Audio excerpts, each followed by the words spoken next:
नमस्कार दोस्तों, क्या आप चाहते हैं कि आप अपनी जिंदगी के आखिरी दिन तक बहुत ही स्वस्थ रहें, एनर्जेटिक रहें? अगर हाँ, तो ये वीडियो आपके लिए है।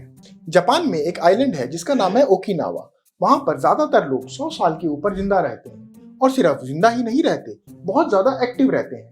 साइंटिस्ट ने जब उन पर अध्ययन किया तो उनको पता चला कि 100 साल में भी उनका शरीर 40 साल के आदमी जैसा जवान है।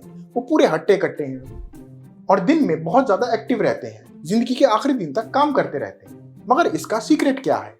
इसका सीक्रेट मैं आपको 10 स्टेप्स में बताना चाहूंगा। इसमें पहला सीक्रेट है कि वो कभी भी रिटायर नहीं होते। उनको शायद इस चीज का पता है कि जिंदगी में जब तक पर्पस नहीं तब तक जीने का भी कोई फायदा नहीं, और अगर जिंदगी में पर्पस होगा तो उसके साथ प्रॉब्लम्स भी आएंगी। इसलिए वो कभी भी प्रॉब्लम से नहीं घबराते, बल्कि उससे जूझते हैं और उसको सॉल्व करते हैं। और सॉल्व ही नहीं करते बल्कि उसका आनंद भी लेते हैं। यकीन नहीं आ रहा आपको? आप भी अपनी जिंदगी पे नजर डालिए। वो टाइम याद कीजिए जब आप किसी बहुत ही बड़ी प्रॉब्लम में फंसे हुए थे। जब आप उससे बाहर निकले तब आपको कैसा लगा? अच्छा लगा या बुरा लगा? क्या आपको एक नया एक्सपीरियंस मिला? अगर आपको उस प्रॉब्लम को सॉल्व करने के बाद अच्छा लगा तो यही जीवन का सीक्रेट है। जब भी हम किसी प्रॉब्लम में फंसते हैं और उसको सॉल्व कर लेते हैं तो हमें बहुत ही ज्यादा खुशी मिलती है। स्वामी विवेकानंद जी के अनुसार भी जिंदगी एक एक्सपीरियंस का बंडल है, और हमें ज्यादा एक्सपीरियंस तब मिलता है जब हमारी जिंदगी में बहुत प्रॉब्लम्स आए और हम उसका डटकर मुकाबला कर सकें। उनकी जिंदगी में भी जब उन्होंने अत्यंत गरीबी देखी तब उनका व्यक्तित्व एक ऐसे आयाम में पहुंचा जिससे उसने भारत को एक विश्व गुरु का सम्मान दिया। अगर उनके साथ वो एक्सपीरियंस ना होते तो कभी भी उस ऊंचाई तक ना पहुंच पाते। इकिगाई का दूसरा प्रिंसिपल है कि इंसान जो भी करता है उसको हंसी खुशी करता है, एक एक्सपीरियंस लेने के लिए। वो कभी भी वो चीजें नहीं करता जिससे उसको एक अच्छा एक्सपीरियंस नहीं मिलेगा। अगर किसी को पढ़ाई का शौक है तो वो पढ़ाने की ही लाइन में जाता है, ना कि कुकिंग में। आज हमारे साथ यही स्थिति है। कॉलेज के बाद एक इंसान जो काम करना चाहता है वो उस लाइन में जाता ही नहीं, क्योंकि उसको वहां पर कम पैसा मिल रहा होता है और इसीलिए उसकी पूरी जिंदगी निरस्त हो जाती है। अभी भी मेरी बात समझ नहीं आई तो 3 इडियट्स मूवी जरूर देखिएगा। इकिगाई का तीसरा प्रिंसिपल है कि हमें भूख के 3/4 अनुसार ही खाना चाहिए, मतलब पूरा पेट नहीं भरना चाहिए।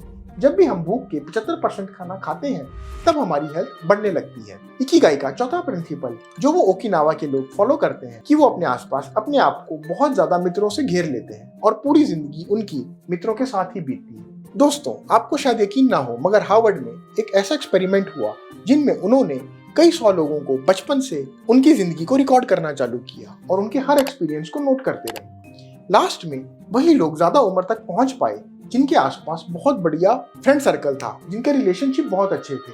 उसमें कुछ लोग जिन्होंने बहुत सारा पैसा कमाया भी था मगर उनके पास अच्छा रिलेशन नहीं था, वो भी जिंदगी में ज्यादा खुश नहीं रह पाए और ज्यादा लंबा नहीं जी पाए। इस एक्सपेरिमेंट से हार्वर्ड को एक चीज का पता चला कि अगर जिंदगी में हमें हेल्दी रहना है, खुश रहना है, तो उसका सबसे बड़ा राज है हमें अपने आसपास अपने आप को ऐसे लोगों से घेरना होगा जो हमसे बहुत प्यार करते हैं और हमारी सारी जिंदगी अच्छे मित्रों, अच्छे रिश्तेदारों में कटे। इकिगाई का 5वां प्रिंसिपल जो ओकिनावा के लोग फॉलो करते हैं वो है वो अपनी फिटनेस पे बहुत ध्यान देते हैं और हमेशा अपने शरीर को ज्यादा मोटा नहीं होने देते। इकिगाई का 6वां प्रिंसिपल है कि हमें हमेशा मुस्कुराते रहना चाहिए। अगर जिंदगी में हमारे साथ अच्छा भी हो रहा है या बुरा भी हो रहा है, ये करना थोड़ा मुश्किल है, मगर जब मैंने इस चीज को सुना तो मैं छोटी छोटी बातों पे खुश रहने लगा।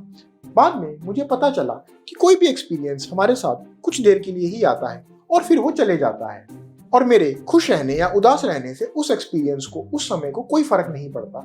जैसे आज से 20-25 साल पहले मैं स्कूल में बहुत ही कम नंबरों से पास हुआ था। उस टाइम मैं बहुत ही दुखी हुआ क्योंकि क्लास में मेरे नंबर बहुत कम थे और मुझे लग रहा था कि अगले एग्जाम में इतने कम नंबरों के साथ तो मैं फेल भी हो जाऊंगा। उस टाइम वो इंसिडेंट मेरे लिए बहुत ही बड़ा इंसिडेंट था, मगर अब जब मैं उसको सोचता हूँ तो मुझे हंसी आती है क्योंकि अब वो इंसिडेंट्स मेरी लाइफ पे कोई इम्पैक्ट नहीं करता। अगर उस टाइम पर मैं खुश रहने की कोशिश करता तब भी मेरी जिंदगी आज ऐसी ही होती। इसी इंसिडेंट्स की तरह मेरी जिंदगी में आज जो भी इंसिडेंट्स हो रहे हैं, आगे 10 साल 2 साल बाद मुझे वो इंसिडेंट्स भी बहुत छोटे और मामूली लगेंगे, और इसीलिए इकिगाई की ये बात सुन के मैं प्रेजेंट में ज्यादा खुश रहने लगा। इकिगाई का 7वां प्रिंसिपल है कि वो नेचर से बहुत कनेक्टेड रहते हैं और इसीलिए जब भी बसंत ऋतु आती है और फूल खिलते हैं तब वो इसको बहुत ज्यादा सेलिब्रेट करते हैं, जैसे कि बसंत ऋतु नहीं उनको कोई बहुत बड़ा इनाम मिल गया हो। दोस्तों, आप यकीन नहीं करेंगे मगर मेरी जिंदगी में कई ऐसे टाइम आए जब मैं बहुत ही मायूस था, मगर जब मैं किसी बड़े गार्डन में गया और वहां पर मैंने पेड़ पत्तों के साथ कनेक्ट किया, फूलों को देखा, उनकी खुशबू ली, तो मैं धीरे धीरे बहुत खुश रहने लगा।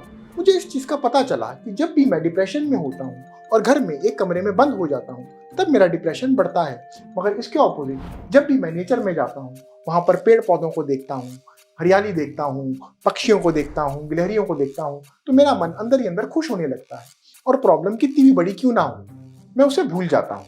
इकिगाई का 8वां प्रिंसिपल है कि वो हर चीज के लिए बहुत ही शुक्रगुजार होते हैं। वो परमात्मा से, लोगों से उस चीज का शुक्रिया अदा करते हैं जो उनको मिली, ना कि उन चीजों का जो उनको नहीं मिली। अंग्रेजी में एक बहुत बड़ी कहावत है, count your blessings and they will grow and count your drawbacks and they will also grow. जब भी हम अपनी जिंदगी में जिस चीज को ज्यादा सोचते हैं वो चीज बढ़ने लगती है। इकिगाई का 9वां प्रिंसिपल है कि वो अपनी जिंदगी में बहुत ही प्लेफुल रहते हैं। वो गेम इसलिए नहीं खेलते क्योंकि उनको जीतना है, बल्कि वो गेम इसलिए खेलते हैं क्योंकि उनको उसका आनंद लेना है। वहां पर बूढ़े से बूढ़ा आदमी भी अपने पोतों के साथ खेलता है क्योंकि उसको पता है खेल में वो आनंद है जो जिंदगी में बड़ी से बड़ी दौलत भी उसको नहीं दे सकती। इकिगाई का 10वां प्रिंसिपल है कि आपके जीवन में कोई लक्ष्य होना चाहिए आपके आखिरी दिन तक, और लक्ष्य पैसे के अलावा भी कुछ होना चाहिए। क्योंकि अगर एक इंसान ये लक्ष्य बना ले कि उसको 10 करोड़ रुपया कमाना है, तो 10 करोड़ कमाने के बाद क्या करेगा? मगर अगर उस इंसान का लक्ष्य हो कि मैंने समाज में कुछ कल्याण करना है, बच्चों को पढ़ाना है या लोगों की हेल्थ को ठीक करना है, तो वो उसका लक्ष्य 10 करोड़ कमाने के बाद भी चलता रहेगा, क्योंकि उसके इंस्टीट्यूट में और बच्चे आते रहेंगे, उसके क्लिनिक में और मरीज आते रहेंगे।